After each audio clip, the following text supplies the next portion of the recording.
The overall goal of this protocol is to provide a simple method to generate and isolate cell cycle-arrested cells with complex karyotypes.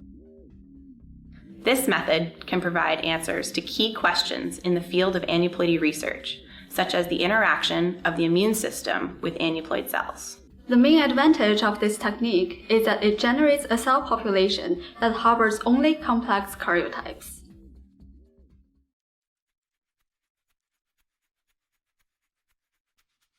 To begin the synchronization of RPE1H church cells, use freshly thawed cells and dispense them into a 10 cm tissue culture dish using 8 ml of standard growth medium.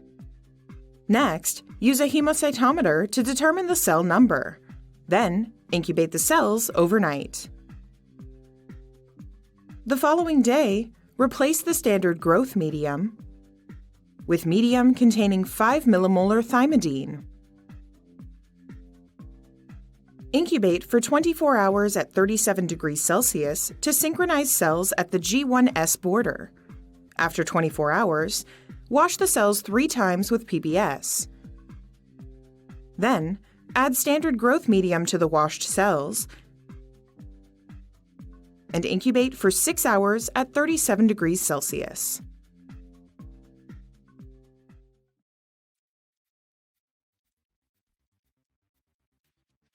First, wash the cells with 10 milliliters of PBS.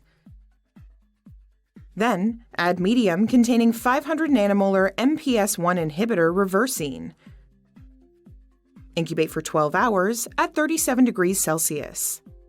The following day, wash the cells 3 times with PBS.